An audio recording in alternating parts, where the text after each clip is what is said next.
If you'd like to purchase Magic Online cards at competitive prices, check out our web store at mtgoacademy.com/store. Hello everyone, time for the finals, and on the draw a hand with 2 planes and an Abzan banner.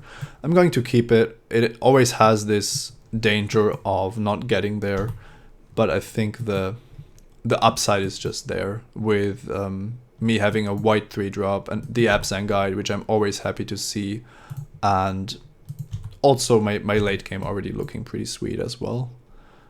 Drawing the forest immediately is of course great. Not that I have anything to do.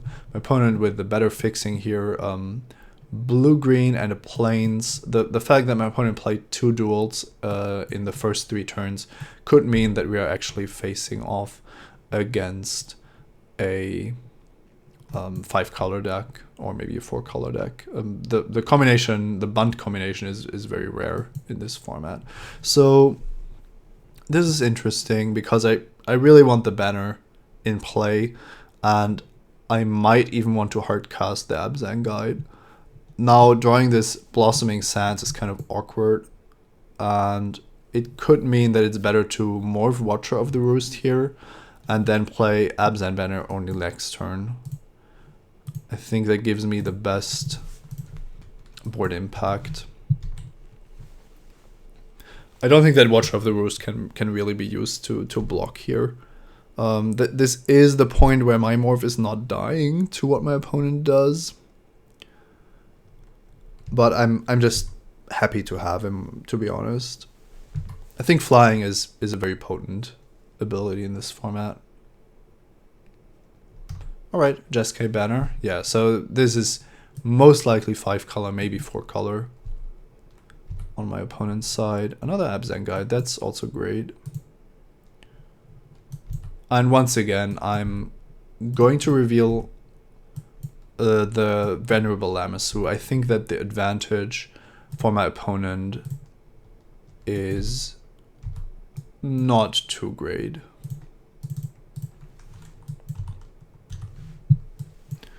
And this banner now, actually, this is maybe something that I undervalue. The Abzan banner allows you to save. Not only it clearly produces 1 mana, but that's not the main point. It allows you to kind of skip the phase where you would be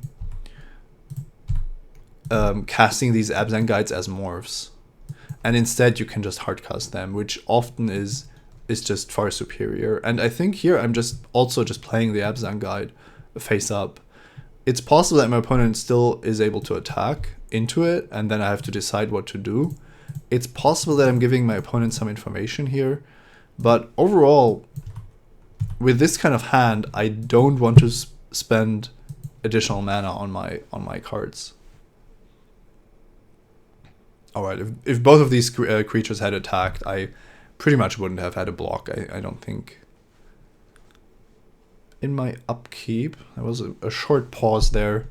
Not clear what that represented. I do have mana for Become Immense. I think that I will only be forced to use it if my opponent does something which costs my opponent a lot of mana. So I'm hoping that I can't get blown out by attacking here. With the reason being that if my opponent unmorphs for 5 or 6, then I'm very likely that the Become Immense resolves. And if my opponent doesn't unmorph or unmorphs for less mana, then I'm just happy to play another Abzan guide, because I'm getting a fair trade out of the deal.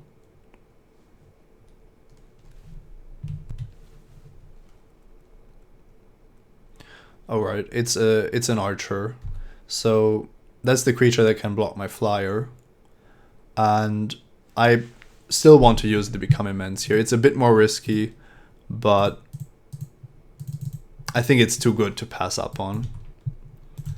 Getting a flyer, well, the reach creature out of the equation is just huge, and Abzan guide is pretty big guy anyway.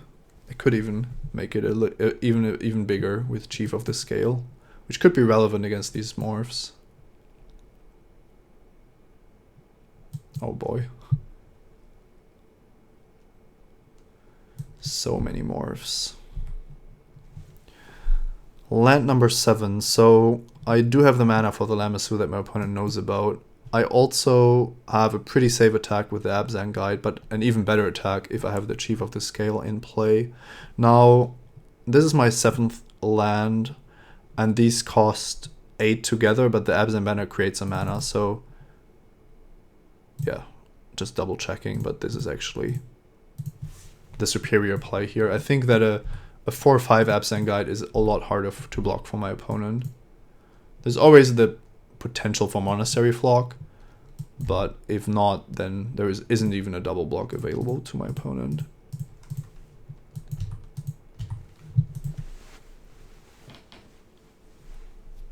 My opponent could be on one of these blue-green morph decks that have these kind of trigger enchantments with the morphs. Not necessarily, but it could be a sign.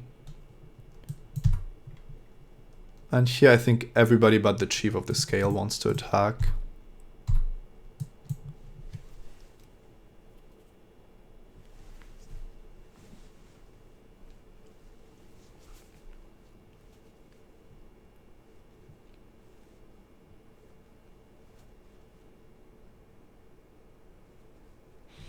And here I feel like I just have to pass because I have the Lamassu as a follow-up.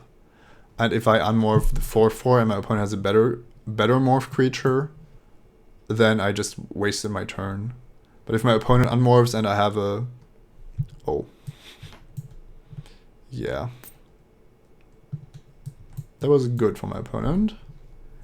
But that means that I do unmorph now. Because I have the Chief of the Scale, I actually get a 4/5, and my opponent's 4/3 first strike is not big enough.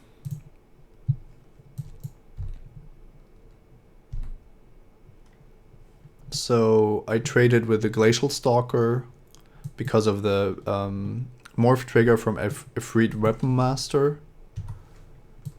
But my Chief of the Scale made Abzan Guide survive. The newly unmorphed Abzan Guide.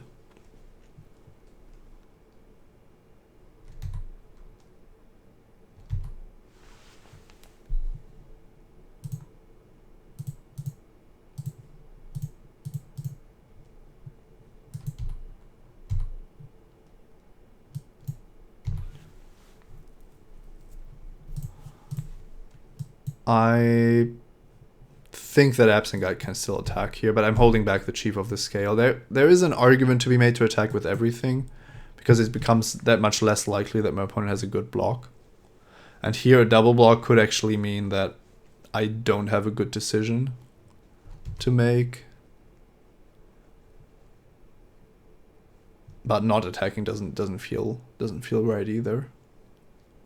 So if this is another Ifrit Weapon Master, that's of course very good. But I'm on 33 life. I've taken things to the air. And my opponent could very well be...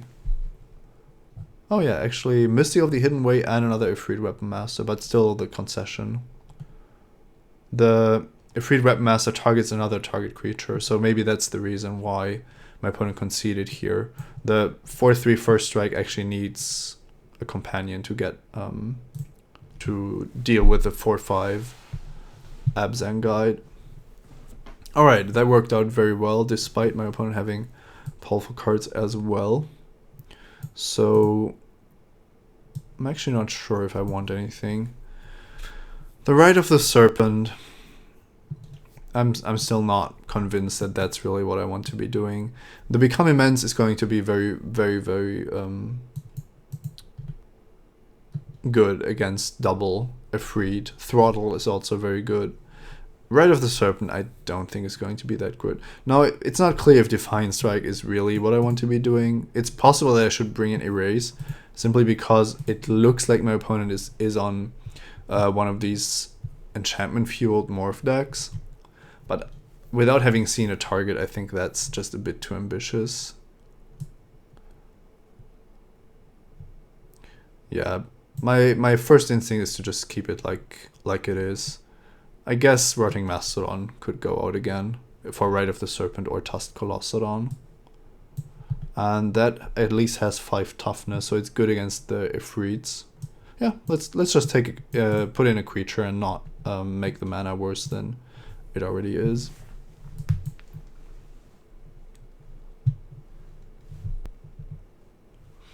Opponent going first, and once again, the Outlast hasn't really been working out so far, but maybe this is their time to shine. I didn't mention it, but this is again a hand on the draw with 2 lands and a banner, and I do need to draw a land now or skip my turn.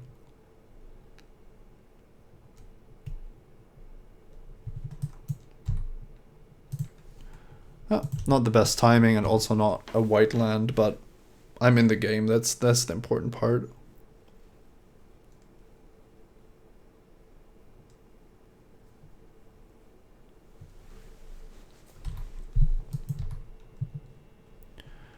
Not what I want to see necessarily. I think I have to play this captain here.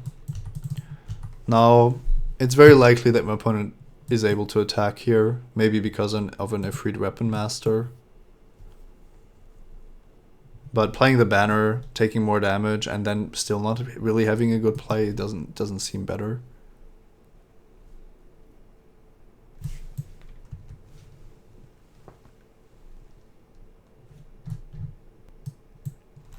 Crippling Shell. I'm actually not unhappy about that, because it means that my opponent's morph creatures, at least with the mana that my opponent had available, are not as scary as they could have been, or as they could be. I still think it's correct to add creatures to the board, especially now that I think that my opponent doesn't have particularly good morphs here. It could be that it's just because my opponent is missing his 5th land drop, of course.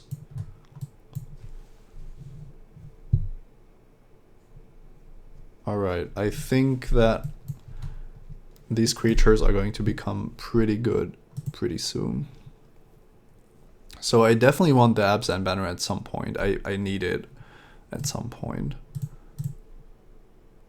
The question is if I can afford to outlast my creatures. I could have... No, I need the Abzan banner for Abzan Battle Priest. But in a sense, I could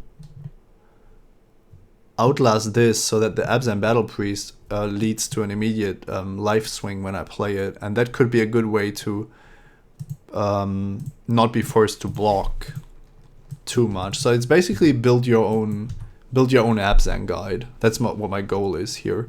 The 3rd face down creature, I'm a bit more scared than the other ones. Oh, there's the Secret Plans. Yeah, that's what I was talking about. Secret Plans, and I couldn't remember the other one. And now all of these are 2/3s. I'm gonna block one of the ones that didn't dare to attack me earlier.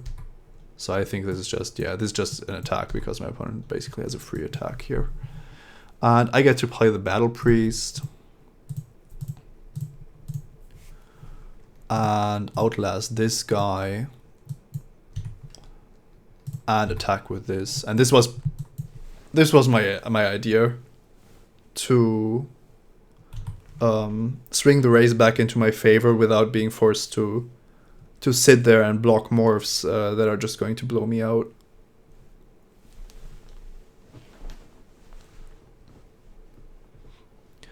Now with multiple life linkers, my opponent is kind of forced in a defensive position.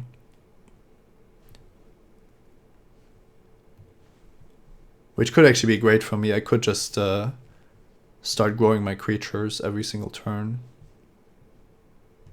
So we do see the attack, which I'm also fine with. The funny thing about Secret Plans is that your opponent really wants to turn permanents face up. What happened there? Swift kick. Alright, so my opponent 2-for-1'd himself to deal with the Battle Priest. That can't be bad for me. I'm going to Suspension Field one of my opponent's morphs just to reduce the amount of creatures on my opponent's side. That worked out beautifully. Now I'm casting this. And I'm actually attacking here because if I block, I give my opponent the chance to make a good unmorph. But if I'm playing this as aggressively as I am, I'm putting my opponent in a pretty tough spot.